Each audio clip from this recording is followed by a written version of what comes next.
Yeah. Fantastic. Well, I think that's a good transition. We can go ahead and get started. So thanks everyone for joining. And if you keep trickling in, that's fantastic. We're here for a live recording of Awkward Silences. And today we're going to talk with Indi Young. We're very happy to have you here. Thanks for joining. Yay. Glad to be here. Great. So I'll just do my usual bit to introduce the podcast. So hello, everybody, and welcome back to Awkward Silences. Today, we're here with Indi Young, a researcher, a very well-known researcher with several cool books and another one coming out soon, I believe. Listening Deeply. And today, we're here to talk about how average users don't exist. So very excited for this topic. We've got JH here too. Yeah, I feel like I'm a pretty average person in a lot of ways. So I guess I'm gonna have a lot to work through on this call. Yeah. Indi, thanks for joining us. We're thrilled to have you. Yay. Yeah. And the whole average thing, I guess that's a word that gets used in a lot of different ways, right? Lots of different baggage. So yeah, totally. Absolutely. The way that I hear people using it is like, oh yeah, we're designing for the average user. And that's the usage of it that hopefully we will discuss. That does seem like a bit of a flag when you hear it. Yeah. Well, it's one, and it is one of the, you hear it and you don't even, it's invisible. You hear it so much, but then if you just ask the simple question, well, what does that mean? Who is that? It very quickly falls apart. So, yeah. So Indi, the average user doesn't exist. What do you mean when you say that?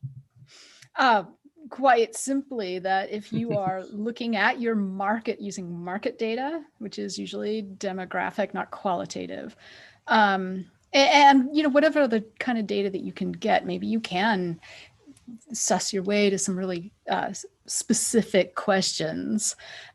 You are really only looking at probably, I don't know, less than 1/10 of the people that you think are in your market actually fit exactly that average.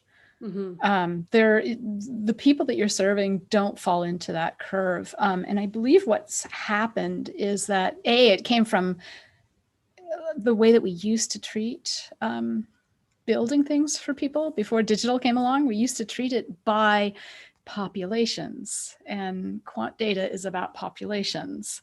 Now we've got digital and we can actually create different experiences for different people. And yet we're still kind of working with this idea of a population. And I think the other half of it is that digital itself comes from a background of making software to help people get an existing process done faster. And in the beginning, as software engineers, we would go and try to figure out what that process is. So a lot of the like the functional requirements process, jobs to be done even, has its roots in like, well, what are the steps in that process? And in a process, the thing that needed to get encoded in the software was all the ways that the process like is a little bit different. It's an edge case if this context happens and then you have to do this extra step. And that's where the word edge cases came from. And we just somehow wholesale took that into design.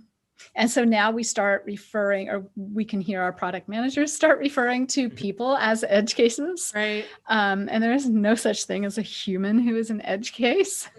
I don't care if you are in a wheelchair, you are not an edge case. I don't care if you have dark skin and you've been incarcerated, you are not an edge case. Right. You are a human. And by definition, we're all into it. Right? Yeah, right. Exactly. And so the idea then stepping back to the average, right? We're still blinkered by the old way of thinking about trying to design one solution for a population where we can do much better. We've tried the like kindergarten way of doing this is to try doing things by recommendation. All sorts of recommendation engines out there that were like built in parallel with all those advertising engines out there. And that's where the money was, that's where all the money was going into. And so like, oh yeah, let's build recommendation engines because they're just like the advertising kind of engines, or sort of opposite or whatever.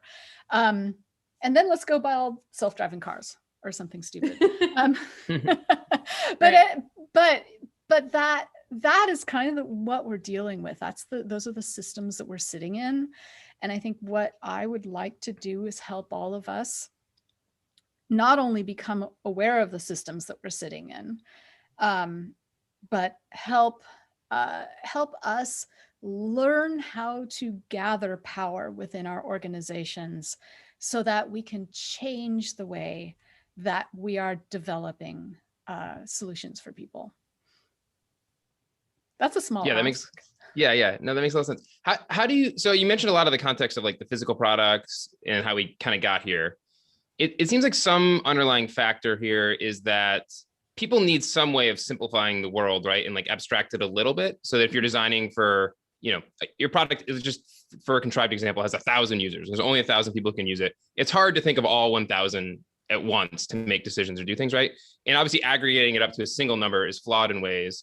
But is it okay to kind of like cohort it of like these groups are similar and think about it that way? Or is your position that you really should be trying to think it as like, at the 1,000 level as much as possible? Does that kind of make sense? Think at the pattern level. Okay. Right. So we are mostly researchers. We know that when you do qualitative research, the measure of validity is that patterns are coming out. And this is all based on how you frame the study and how you recruit for the study.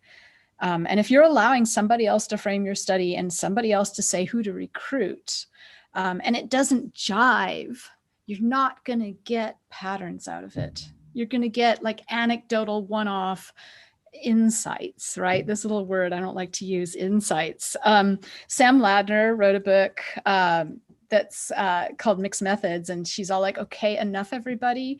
Let's be professionals, be our professional selves, and stop working with the anecdotes, because the anecdotes are not patterns.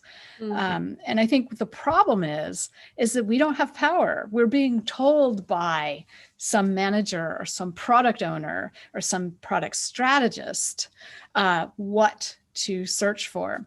And what we really want to do is get in there and help people strategize the product, the solution, the service that we're making for people, strategize different paths into the future.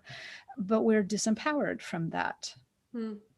Yeah. And so the anecdote isn't a pattern, but it could illustrate a pattern, right? And so it could illustrate a pattern if you pull that story from a bunch of different people. Right. But yeah. But you have to be really specific about what you're talking about.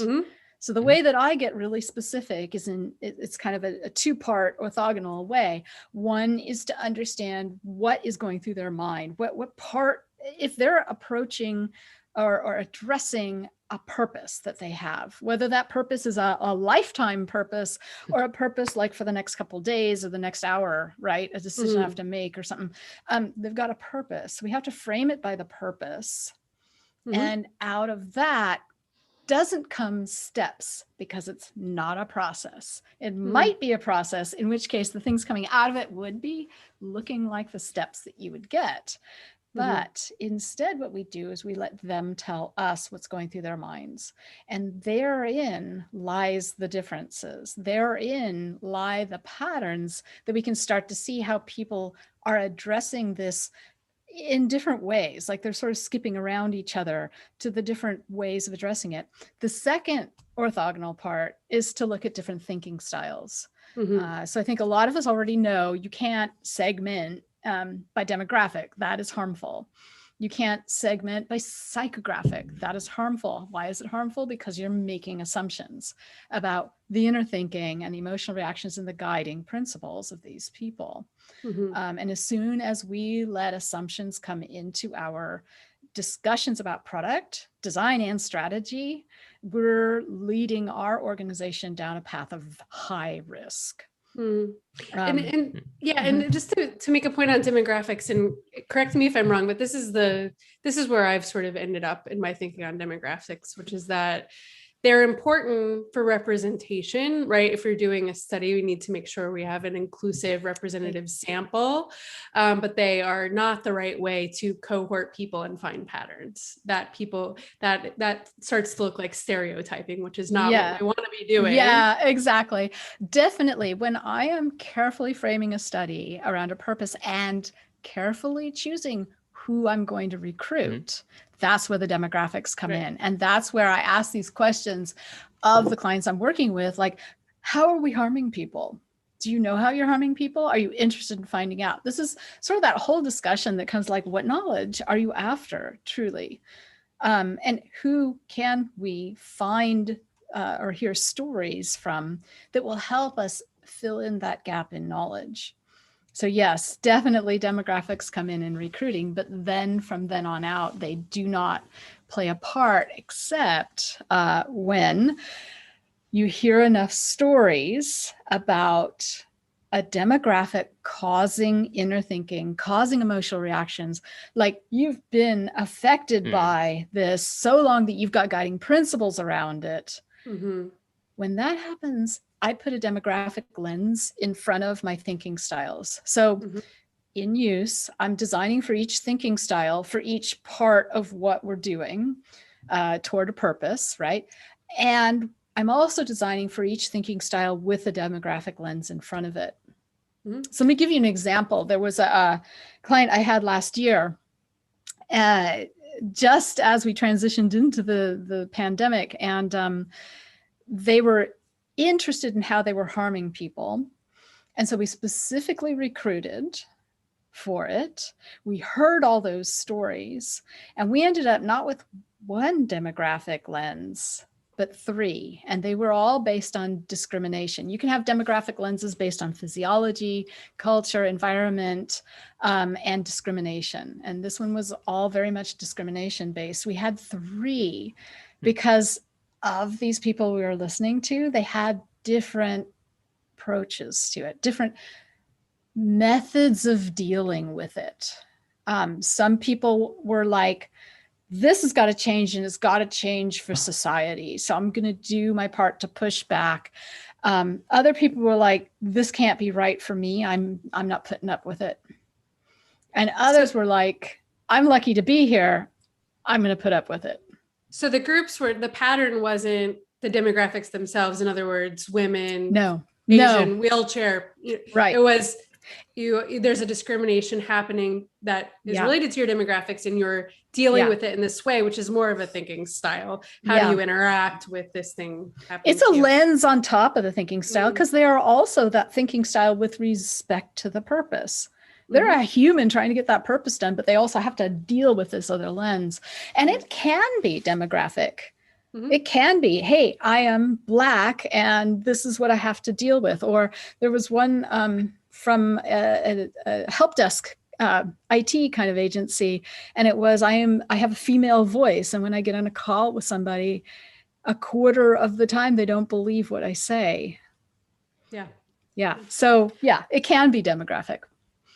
You mentioned the harm piece a couple of times in there of like, are we harming people? And so I wanted to just make sure I'm understanding this correctly. So again, I'm going to come up with a simple example because I'm trying to wrap my head around everything.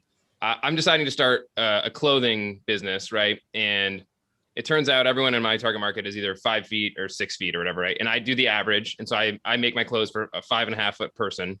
My clothes don't fit anybody, right? In your definition, is that like we're harming them because we made a product that doesn't work for them? Or it's just like, we're just going to fail because we designed for the average and we didn't really understand what I don't know if this is actually hitting the right point, but I'm curious how harm gets used in this context. Let me define what I mean by harm. Harm can be mild.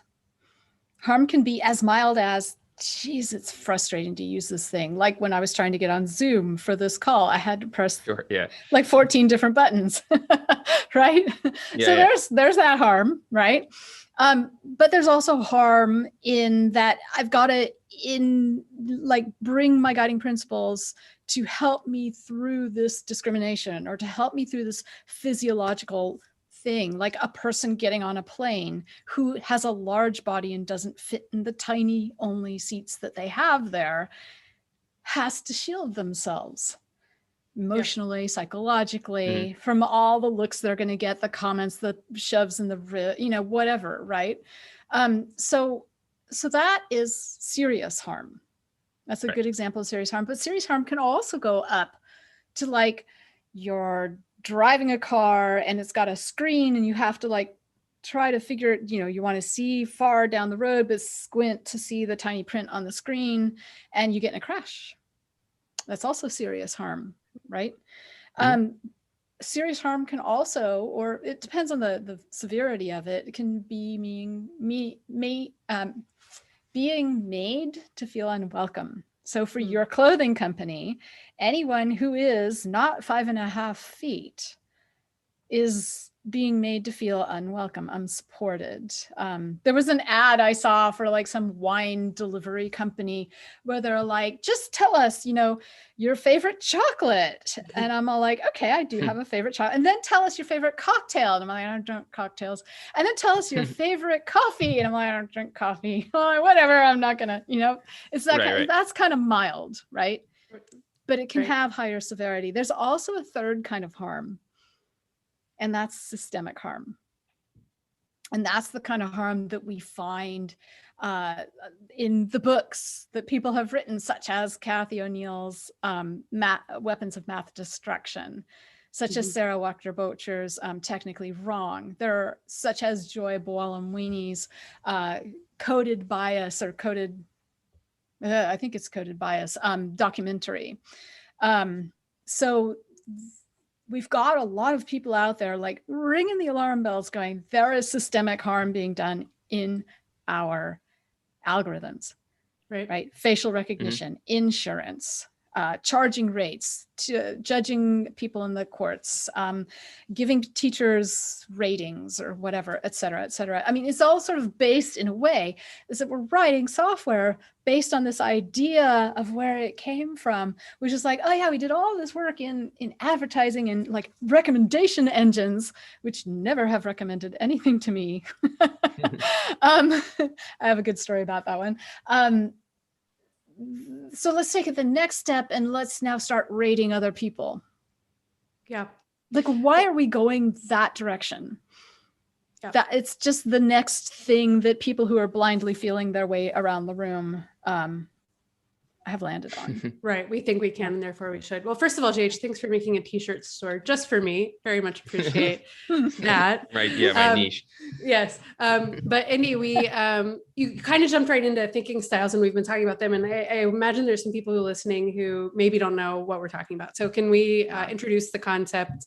What is a thinking style and why are they so potentially powerful for folks? Yeah. So a thinking style is just an archetype. It's the archetype we've been wanting to be used. It is a demographics-free representation of a person's philosophic approach to their purpose. So, for example, let's take people who are buying a new mobile phone. The company making mobile phones is all like, oh, they're like the techno geeks who always want to have the latest and the greatest. That's how they define it. In the research we did, we didn't find that person, but we found the person who's like, I am interested in how I look, and my accessories are a part of that.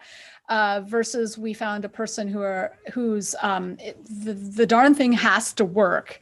It is a key part of my life, and it's got to do this, this, and this, and I'm going to use it even though the screen is cracked. That kind of a thing, etc. So I can give you another example. We did a study about how people take care of clothing. It was for a company that makes a particular product, but whenever I do my studies, I go a little bit broader because I want to allow for associative innovation.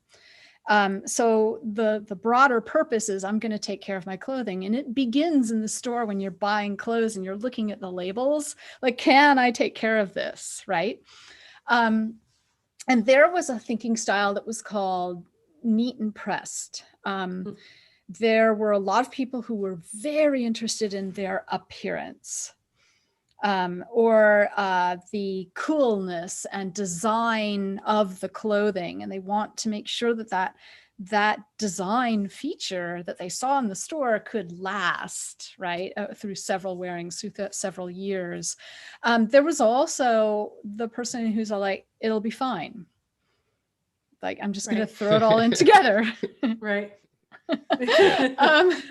There was the person also, I'm not going to go through all of them, but there was the group, and these are all based on patterns. They're not individuals, they're patterns that I saw. And this one was the group of people who were, call them the segregationists. No, the separationists. That's it, separationists. They were really worried about bacteria and germs. Yeah. Pre-COVID? It was pre-COVID. Okay. Yeah. Should have listened to him. Yeah. So some of them worked in a hospital and did their laundry in a laundromat because they had babies at home.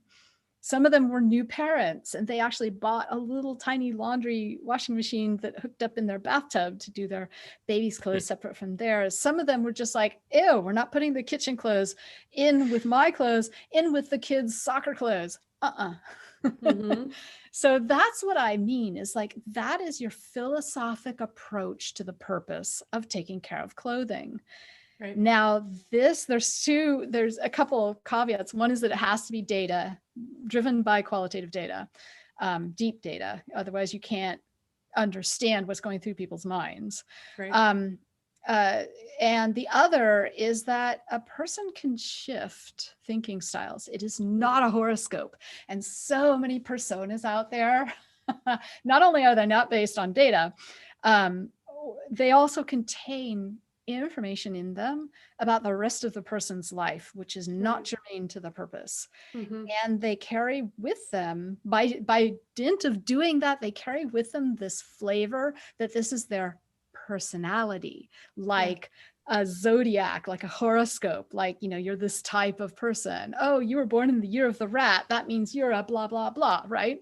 And that's not what a persona should be used for. That is not what thinking styles are. So the example I like to give here are the thinking style examples around airline travel. And we have someone who is like, time is really important to me. When I'm on the day of travel, I'm going to fill up my time wisely. I'm going to be really prepared. I'm maybe getting work done or finishing knitting that thing that I needed to do. I'm shortening my connections. I'm making sure that everything, when it goes wrong and pear-shaped, I'm like, am I able to get on that other plane? Can I just take a bus? You know, that kind of thing. Versus the type of person who is zen about it.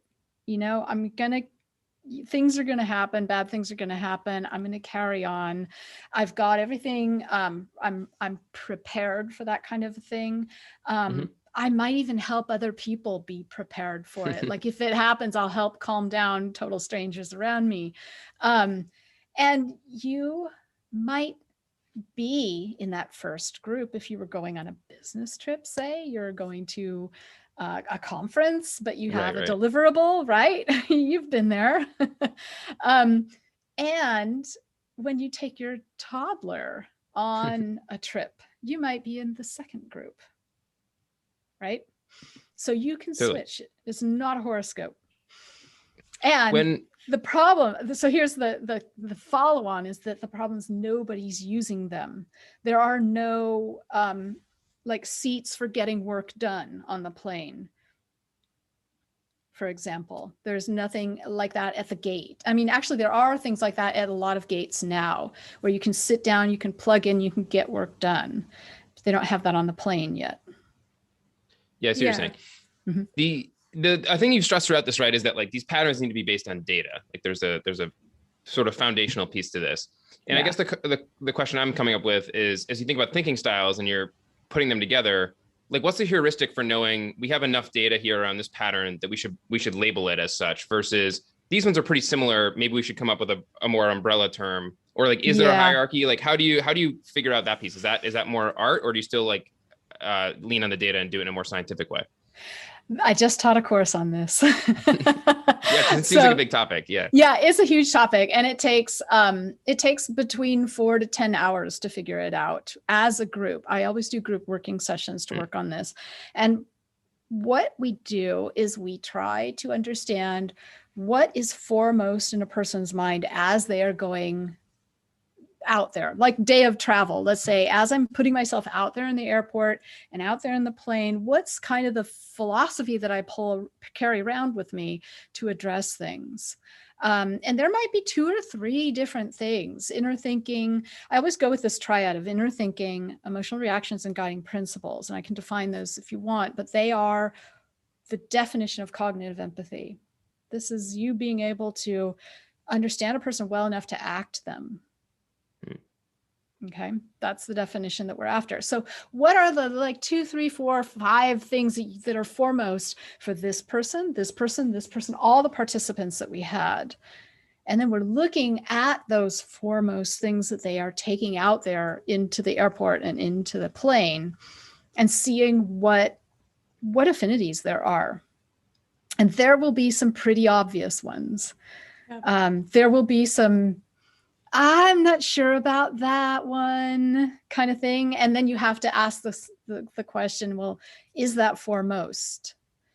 And if it's foremost and it just doesn't fit, then this person is kind of by themselves, right? I know you talk about how people can switch thinking styles contextually as well. So do you try to dig into that, like how that a given person might react in a different context? Or is it about just ascertaining which styles exist? And then recognizing a person may switch based on context. Part of it is that we'll break up the transcript if they have switched. Okay. If it does feel like they've taken a different kind of approach, we'll break up the transcript so that it's like they become participant 101A and participant 101B in a way, right? And we'll present them that way when we're doing those working sessions together. Got it. And I know you also talk about like not naming your thinking styles, these kind of like negative Nancy or like things that are going to put a bad idea in your head about, well, this is the kind of thinking style we don't like, or there's something like wrong with this person or that sort of thing. Yeah. I think a lot of people have already heard that message. I think the more subtle message is if you put a face and you're like, hey, we're going to be inclusive. Let's put a face that has brown skin. Right. And let's give her a name that, sounds foreign or something. Then it becomes harmful. Because what's happening is that you're using those demographics to then assume things and you forget. So a thinking style is described by 3 or 4 or 5 sentences, and that's it. Yeah. There's nothing else. Yeah.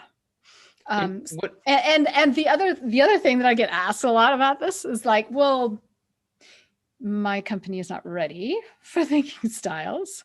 We have personas left and right. Can I merge them? I'm like, totally. You have to land these things how it works in your context. So one person's like, I'm going to take those 3, 4, 5 sentences and like shove them into the block where the picture used to be. Because the key is to get rid of the demographics. Yeah.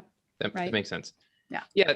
Something you said in the very beginning around, labeling someone as an edge case, very dehumanizing, right? And not a particularly helpful frame. But as you do start to like see these patterns and develop thinking styles and stuff, I assume often you're going to realize that some of them are more prevalent than others. Like we are an airline, for whatever reason, has a lot of business travelers. People fly with us and they mostly, the thinking style we're hearing when we talk to people, they're here to do work and they're mindful of their time, whatever. Is it okay at some point to be like, we are aware of this thinking style, but we can't, or we're choosing not to solve it, right? I feel like I'm off the rail somewhere, so I'm gonna let you jump in. Yeah, you just conflated 2 things, business traveler and a thinking style. And those aren't, they aren't the same. They're not one-to-one. There are a lot of business travelers who are like, thank God no one's gonna bug me, right? Right, fair, yeah. Of like digest this that I've been through or do some inner thinking or, whatever. So just don't conflate that part. No, that makes a lot of sense. Ask your question again. Yeah, ask your question again. Okay, so the people who are being very mindful of their time, the Uh-huh. business, for whatever reason, decides that is the thinking style that we want to prioritize. Right. Is it okay Yes. to say that Yeah. these other styles we've heard we're just not going to solve for, or we're Yeah. not going to support? Yeah. Yeah. In fact, I think that that's a smart thing to do because we don't have enough resources to solve for everybody right out the gate. And there are organizations where you're just never going to solve for one of the thinking styles. They're doing something that you are just not interested in doing as an organization. That's just not something we're going to be, supporting. But the idea is that, yes, prioritize. Usually, if you want to put it honestly, the organization's already prioritizing the thinking style that's just like them. The one that's prevalent, the one that's kind of average, right? The one that people make a lot of assumptions about. And you'll find one of these thinking styles kind of matches that. And so the challenge is to say, okay, let's go beyond that. What is a thinking style that we can support that's different? But that will add to how we make profit, how we make a better name for ourselves, how we retain people, how we reduce costs, how we, whatever other business type of goal the CEO has, right? Yeah, so you can imagine a lot of applications of this. One is, we've got let's say an ideal customer profile. We know we're making good money from these. If we understand them better and kind of break them into groups, we could serve them each a little bit better by understanding their different ways of going through the world. Yeah, and that's apparently not going to fly. That's not going to get funded as a research project. Right. Yeah. Okay. I think the question about who are we harming and how are we doing the harm? That'll fly. Especially now.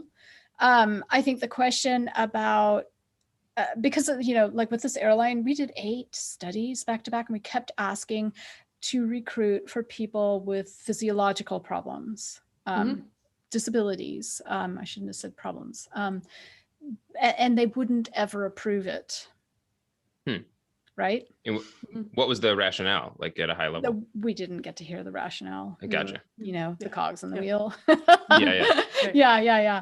So I think that there's different questions that we can ask to try to show where we're missing information that could be really valuable to the organization. Right. Someone asked, we got a question here about, I'll just read it verbatim because it's short. And as simple as possible, what is your technical definition of pattern? So I'll just, add on to that my own language, which is right. You could imagine, you could say any people that have 2 things in common, there's a pattern, or there's 5 people and N of 5 with 2 things in common, that's a pattern.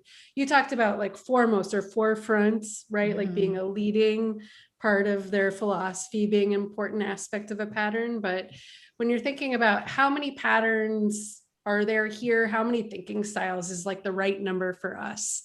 How do you? Oh, you don't ask that question. You don't ask that question. The wrong question. Yeah. No, you don't want to bias or curate the data. You want the data to tell you what it has to say. Right. So you never ask what's the right number of thinking styles for us. That's a moot question. That's I don't know. I don't know what a good analogy is, but I can describe pattern. So there was something that I said that I base everything on, which is the definition of cognitive empathy. I want to do that because I want to be able to act this person. I want to be able to act this person so that I can design for this person, so that I can, make services that will actually help them and not harm them.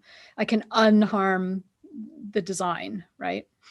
What are those things that define the definition of cognitive empathy? I'm going to give you everybody 2 seconds. Can you remember in your mind? And then I will tell you, there were 3 of them: inner thinking, emotional reactions, guiding principles. These 3 are set against things that we get out of data at surface, which are explanations, how things were done, how they work, why they work that way, preferences, opinions. Those are all at surface. What causes those preferences? Where did those opinions come from? That's over here in guiding principles and inner thinking.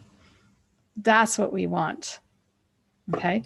Context setting, scene setting, that's not inner thinking. There's always two layers when we're doing a listening session or an interview, a non-directed interview. The two layers are the person talking with you, like there we are in an interview and we're communicating, and the other layer of the person being back where they were in time and place and the thoughts running through their head and the emotions and the guiding principles they're bringing to bear.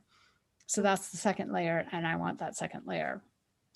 And often what happens in our interviews is that it stays all first layer, and people will tell you their opinions and they will generalize about everything in terms of, I like coffee. Why do you like coffee? Because, it's blah, blah, blah, whatever. It's just kind of like preferences and then little bits of opinion and maybe explanations. Like I get coffee at this one spot on the corner because it's on my way to pick up my kid from school or whatever. Right. So that's as far as it goes. You never get down to the level of inner thinking, emotional reactions, and guiding principles. What's behind that? We got to go deep, at least below the surface level, to get to those patterns that really matter. So the patterns are someone might have some inner thinking, and you might think, oh, well, then somebody else has the exact same inner thinking. Well, that rarely happens. So it will happen if you get populations of bigger than 35 in your study. And you've got a fairly narrowly defined, there's all these dials, right? A fairly narrowly defined purpose. But what I do is I look for patterns by focus of mental attention. So for example, if you've been in a near miss accident, when you're in the accident, your focus of mental attention is like, let's, keep the harm from happening, right? Mm-hmm.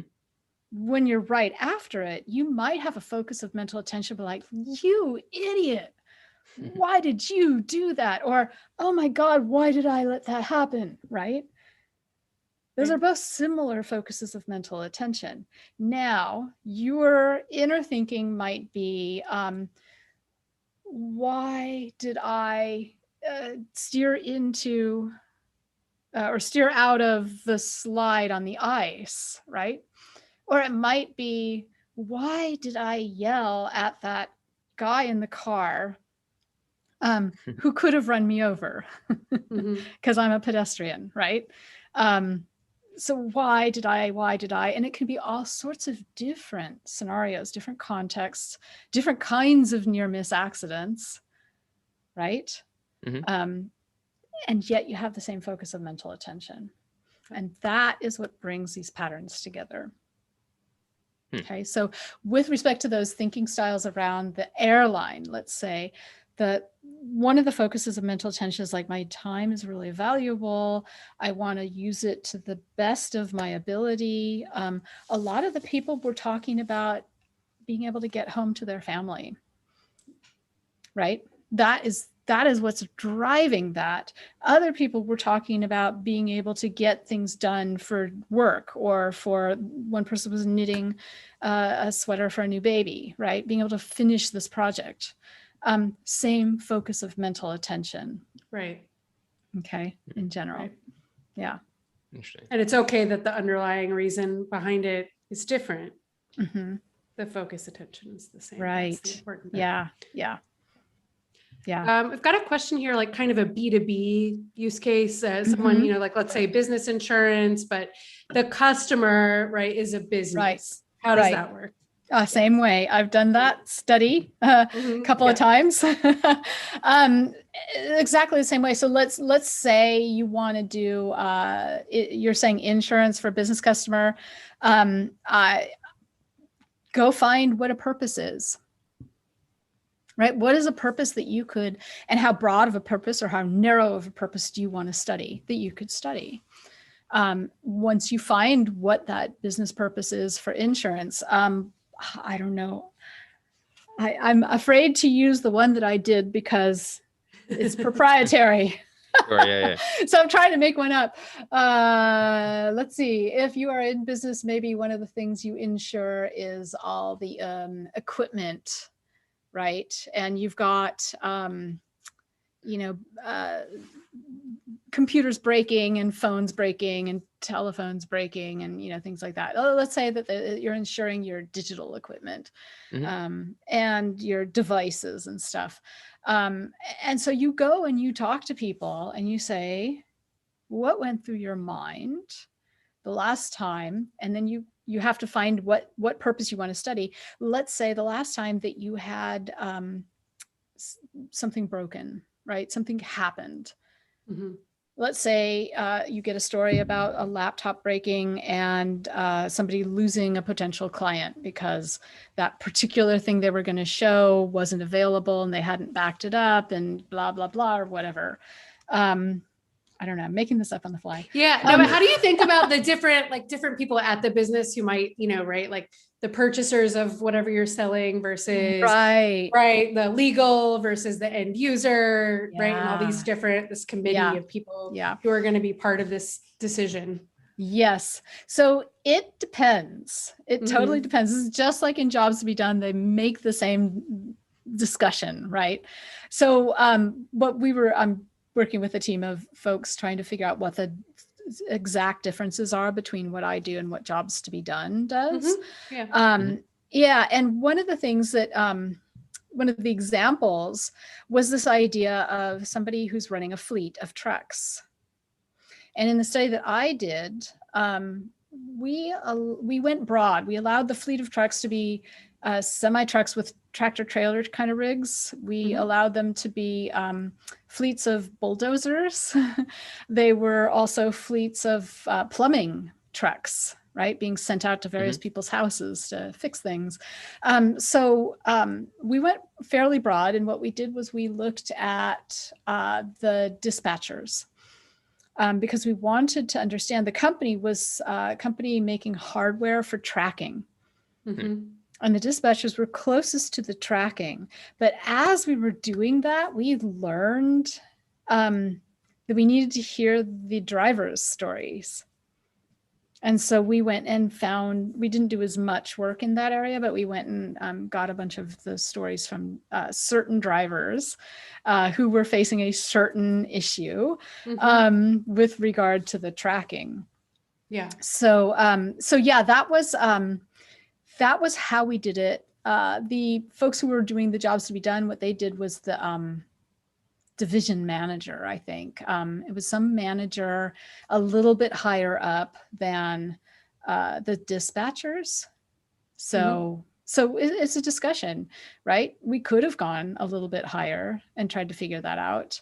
And in fact, in another semi-related story, we did go a little higher to the owners of the small businesses. We reduced it to small businesses. So in that particular study, there were no semi-truck trailers, there were no bulldozers.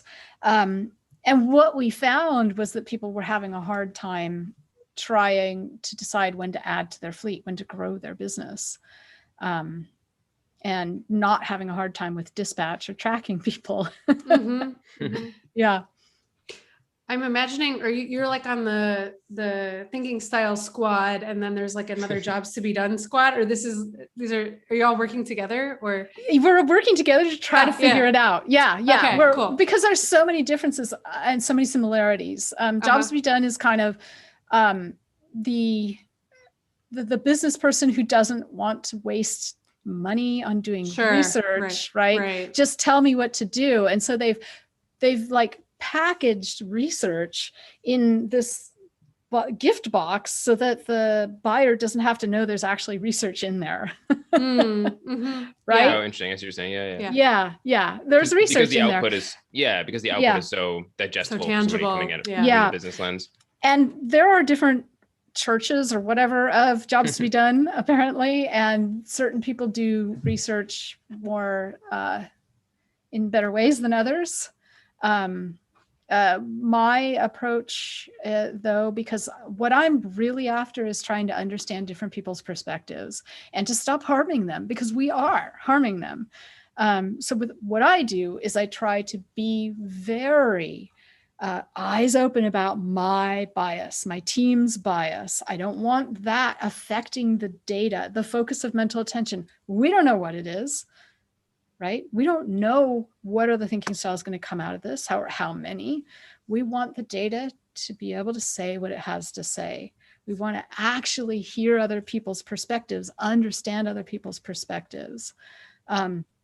So that's one of the key things, is that I think what comes out of what I do is more of the associative innovation, the idea that we're using focus of mental attention for our affinities. We're finding innovations in much different places than sort of the stepwise kind of innovation that you get out of that. Yeah, but you know, some of those churches do some research that's fairly good. Yeah, right. And it's not that one is better than, you know, they both have different values to bring to your effort to understand your users. And I think what's happened too is that jobs to be done is like all of a sudden a thing that agencies do for other companies. And so they have a very cut and dried way of doing it so that they can do it scalably over a bunch of, you know, and I think that's one other difference with what I do, is that we all know you can't do things exactly the way they're prescribed. Right. We have to do them because we've got that boss there and this like constraint over here and, you know, this team, and we're going to do things that are going to work for us, that we can do. We're not going to try to bite off something that we can't do. We've got about 8 minutes left. Oh my gosh. And about 5 questions. So we'll do what we can to bang through these if that works for you, Indi. Question number 1, I think you're going to have some recommendations here. Recommendations for better understanding thinking styles. In our write-up, we can link some, you know, resources and articles and things like that off the top. On my website, there's a great description under the courses, and then on my publication, there is a whole set of things that describe the thinking styles. I'm also writing the first book on thinking styles right after this next book that I'm putting out. So there's a lot out there. Okay, someone here has the subject matter is sensitive subject matter, and it's preventing them from doing ethnographic observational research. Can they do interviews instead to uncover thinking styles? So I don't know what context you're in, but I bet it'll work. What I do is all of my listening sessions are remote, audio only. I do that for a reason, to better form the connection for trust to build. I use my voice, tone of voice. The other person feels a little bit shielded by not being present, not having you in their presence or being in your presence. And what we really have to do is form that trust before we can get to depth. People are not going to just open up and be vulnerable to you, right? So that's the format that I use to be able to form that connection. Great. Let's see. How would you tackle very varied thinking styles in terms of delivering a conclusive finding? For instance, you have an illiterate, very low income perspective versus a persona non grata. I'm not sure what that means, but that's what it says. Okay, so illiterate doesn't mean a thinking style.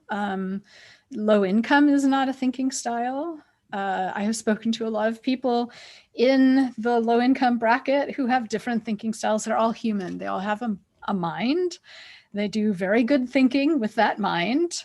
And they have emotions, and they have guiding principles that they have learned from their parents and their teachers, just like everybody else.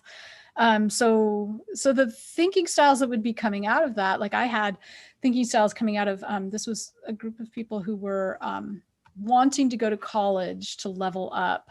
And I couldn't afford it, right? So the thinking styles were a better life for my family. That was one thinking style. I just want a better life for my family. We cannot go on this way. And then another one was, I want to do good. I like helping people. And by helping people, I think that I can,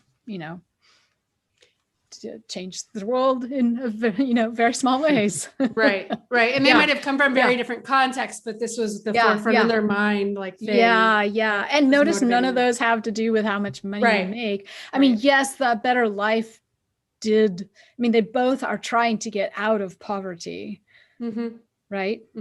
Right. But it's a thinking style. It's a human thing. Right. Yeah. I had a question just on averages in general while we're wrapping up here, since that was the header topic. It feels like there are some applications, if you narrow it in, right, where an average is like a useful statistical tool, right? So my son was running a fever the other day. If I took a couple measurements within like a 10-minute span and then I average those out, I probably get a better read of what his real temperature is in that like 15-minute range, right? Than one single measurement for some purposes, right? If it's 102 point whatever. First of all, I think your son would object to having his temperature taken that yes, often. He would not like that. I wouldn't have done it. Yeah. Right, but like there's let's say it's a longer taking period. Some of the variance out, right? Of like he had just run a lap around the house before the first measurements was a little high, and then he went outside for the second one was a little low, right? And you do it and you start to like, so there is some use for it, right? But is it just that like as a statistical tool, like we misuse it in the design side often? Is that? Definitely. And I think even like mathematically, there's also this idea of the mode, which is the number that comes up the most frequently. And the average is often not a number that ever came up. Right. Yeah. Right. So so I think that your question though is like, man, we are we're looking at it wrong for the whole purpose of doing a design. We can't design for something that doesn't exist, like that number never came up in the temperature range, right? But you could design for the number that it came up the most. But maybe the number that came up the most isn't the important thing. Maybe the fact that your son kicked you in the shins because he got his temperature measured is more important, right? So yeah, where are we starting? What is the question? And we can't even figure out the question until we figure out, well, what are we missing? What do we think we're missing? We won't know what we're missing because you don't know what you don't know. But we sense from like what other companies are doing or from what we're seeing in the news that, or from what we read in this book, that maybe we're missing a piece here. That's a very researchy way of putting it. If you are a product owner, you would not put money to that. And so I think in closing, one of the most important things that we need to do to get a word in edgewise with regard to strategy is to start developing trust relationships with the people who do. So if you're just a beginner, just start building relationship with your manager. If you're higher up, start building with your manager and their manager. And by building trust, I mean having listening sessions repeatedly with them over time. This takes years. If you don't think you're going to be at that job for years, then, oh yeah, you don't have to do this. Or if you don't want to get into strategy, you don't have to do that. Right? But by building relationships, by seeing who it is that's making these decisions and understanding how they came up with those decisions and understanding their thinking and where that came from, not surface level, the depth, like where did those opinions come from? Oh, it was like some big project that you did 20 years ago and it's sort of influenced everything you've done since then. It's like, wow, I need to know this stuff to be able to work with people respectfully and for them to start to trust me as well. Yeah, the more we do this, the more I realize the internal stakeholder conversations and funny. methods mirror the user research methods that you're Right. doing with your Absolutely. participants. And they're almost as important if you want to make an impact in an Yeah, organization. I think they're more important. Yeah, And it also seems to be the thing that we're like, oh, we're really good at interviewing people, but oh my God, I don't want to make a relationship. I don't want to get into Right, yeah, politics. Right. Guess what? They're Yeah. human too, right? Right. Yeah. Yeah. Indi, thanks so much for joining us. Everyone who joined, thanks so much. And we'll be sending out a recording and a video and transcripts and all of that. So thanks so much.